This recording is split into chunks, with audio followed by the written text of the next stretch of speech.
If you're struggling at mealtime to get new, inspired meals on the table faster, this system has saved me time and time again. If you're new here, I'm Maddie and I'm here to help you with your vegan meal prep. And today we are going to crack the code to very simple batch prepping, aka ingredient prepping. So first let's get started by taking out everything we're going to need for this prep. So previous to this, I just came up with a couple ideas of meals that I want to make this week. Since it's fall, I want to make some dishes with squash, sweet potatoes, apples, and cinnamon. There's definitely going to be a lot of fall flavors going on here today. And we're not actually going to fully prep all of the meals today, you'll see as we go along. But basically we just want to get everything ready so that it's really easy to put meals together throughout the week. So regardless of what kind of prep I'm doing, I always start with whatever's going to take the longest. And today that's going to be our baked sweet potatoes and squash. So let's preheat our oven and rinse our sweet potatoes first.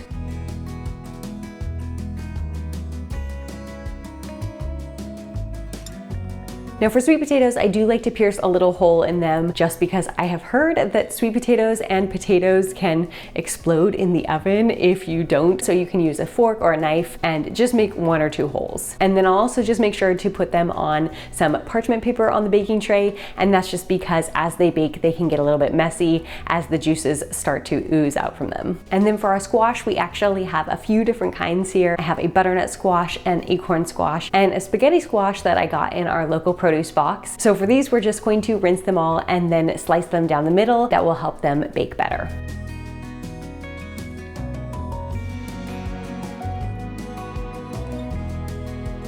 Now you can actually save squash seeds just like you would with a pumpkin. Go ahead and save all of them from each of these squash, and then later I will show you how to rinse them, dry them, and actually roast them, and they turn into a really yummy, nutritious little snack.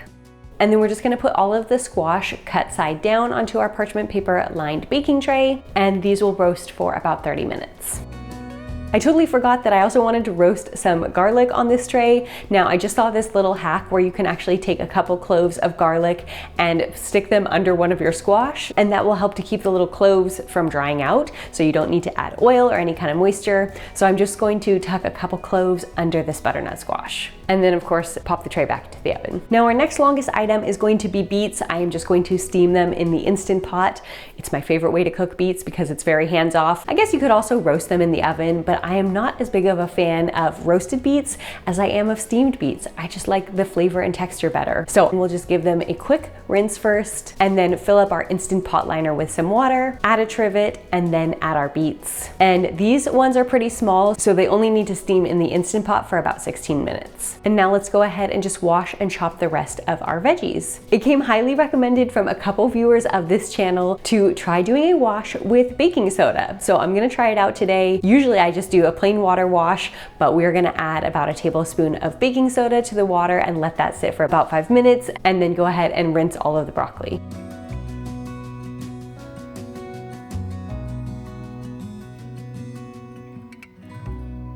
We'll also give our mushrooms a quick rinse, just making sure to get all the dirt off. And with the kale, I just like to remove the stem and then break it into smaller pieces as I wash it.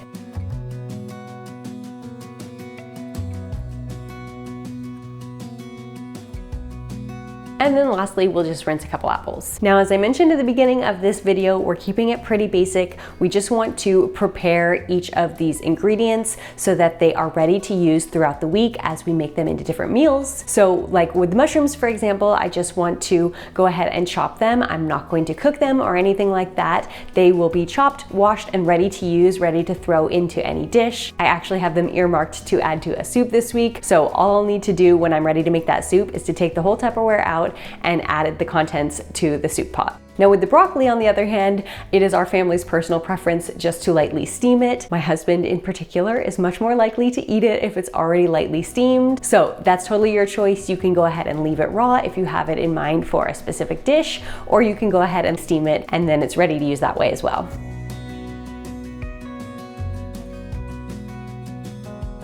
For the kale, we don't need to chop it in particular. I've already torn it into a little bit smaller pieces, and then I will just chop it and massage it further when I'm ready to use it. So all we need to do is to wrap it in a tea towel and then place it in either a Tupperware or a Ziploc bag. And this will just help lock in some of that moisture so that it stays nice and fresh throughout the week. I ended up buying a lot of apples on sale this week, so I did want to make something with some cooked apples because some of them are a little bit soft, not as crisp as they once were. So I'm actually going to make a cinnamon apple compote, and that's really easy to do. We're just gonna make it on the stovetop. All we need to do is just to slice these apples into thin pieces.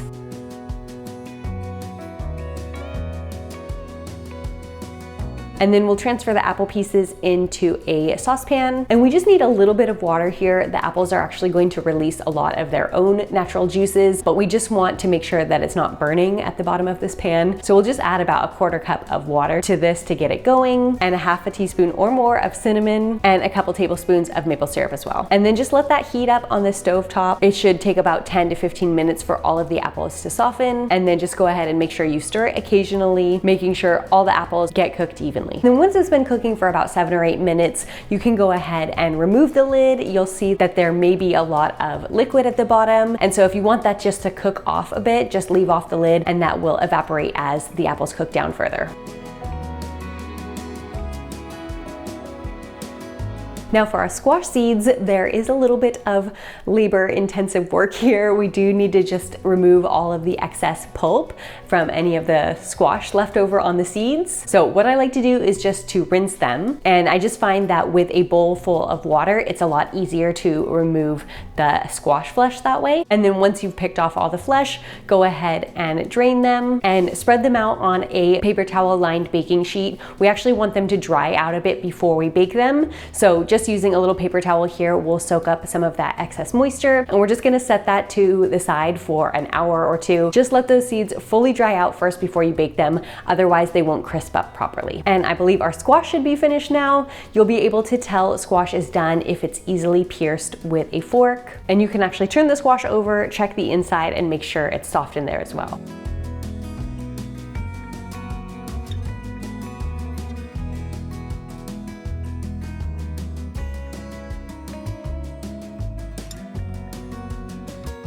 Now, once your squash seeds have dried out a bit, you could go ahead and bake them. I'm just gonna change out this paper towel for some parchment paper. And we're just gonna keep it very basic with the seasoning. I'm just using a little bit of salt and paprika, and those will bake in the oven at 325. Just keep an eye on them to make sure they don't burn.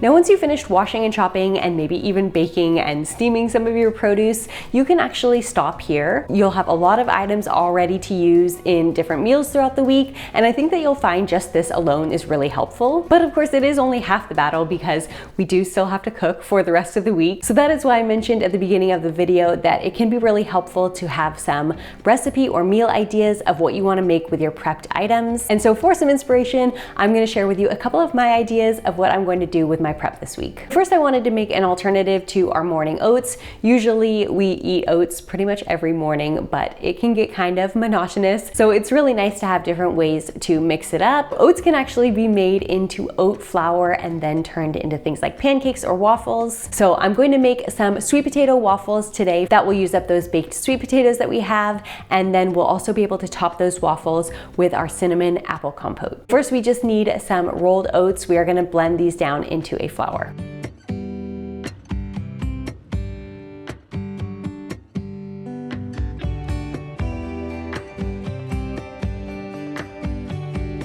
And then to our oat flour, we're just gonna add some pumpkin pie spice and a pinch of salt.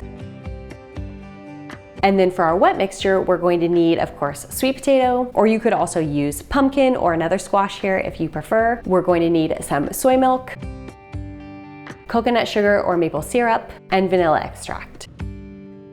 And then go ahead and just blend that until it's completely smooth.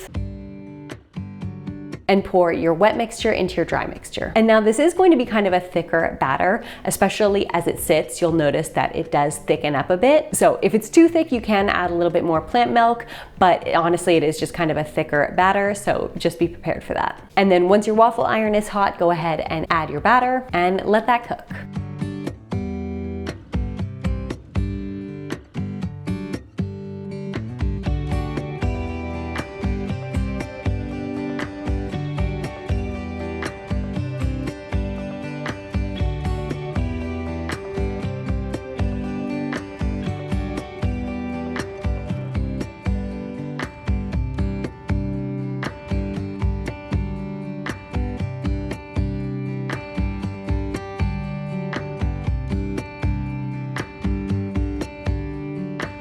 Now, once your waffles are fully cooled, you can actually store them in the freezer. So what I like to do is just to take a Ziploc bag, I actually reuse mine over and over, and then just use a little strip of parchment paper. I reuse these as well, but you can just tear off a little piece or use the leftover bits that you have next time you pull out a parchment paper for a baking tray. And just putting that little strip of parchment paper between each waffle will help to make sure that they don't stick together in the freezer, which can happen sometimes.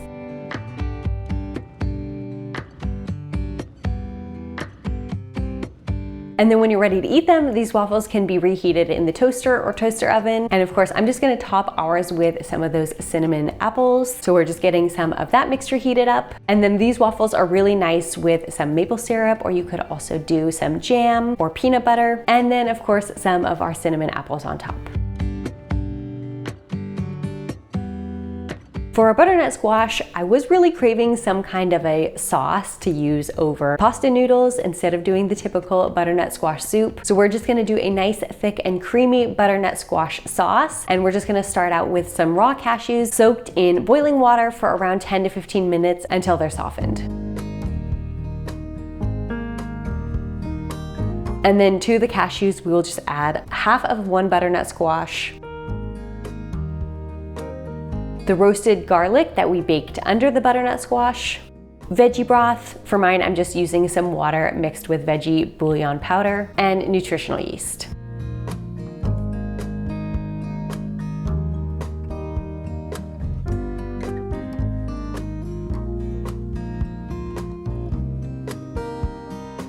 Now, it's very important to taste your sauce as you go. You may find that yours needs a little bit more salt or acidity. So mine, for example, I added a little bit extra of our vegetable bouillon powder, some extra nutritional yeast, salt, garlic powder, and some apple cider vinegar for just a little bit of freshness. And then go ahead and blend that up and taste it again.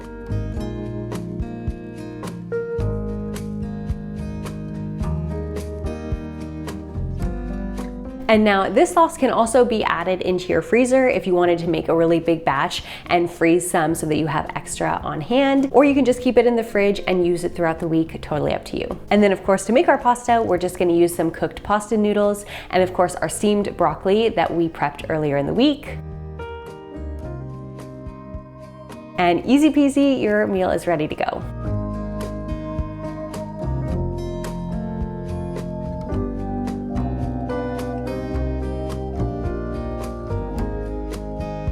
Now, even though the weather is cooling down a bit, I still like to eat salads in the fall, and usually what I'll do is just to heat up some of the ingredients. So like you could have some of your roasted squash or sweet potatoes or beets.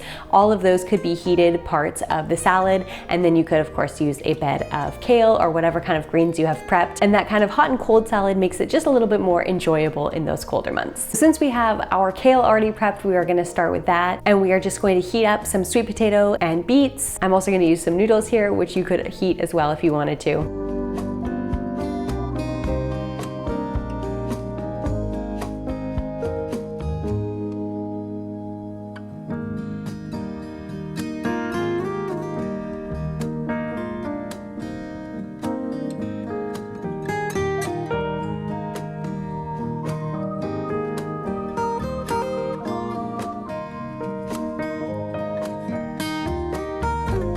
And then just add any other salad ingredients you like. In the fall, I like dried cranberries and nuts in my salad. And of course, top with your favorite dressing.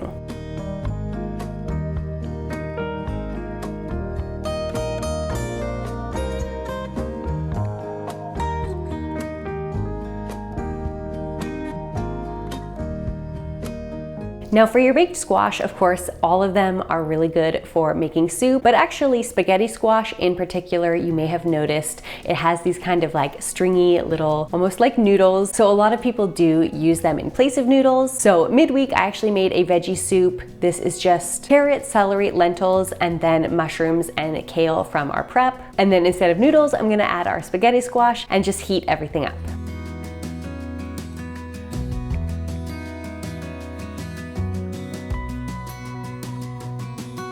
Since we have squash already baked and ready to use, I will probably also make some squash brownies. This is one of my favorite fall recipes. You can use different kinds of squash, basically whatever you have on hand. They're so easy to make and really so delicious. So if you haven't seen that video yet, I'll link it right here. Go check it out and I'll see you over there.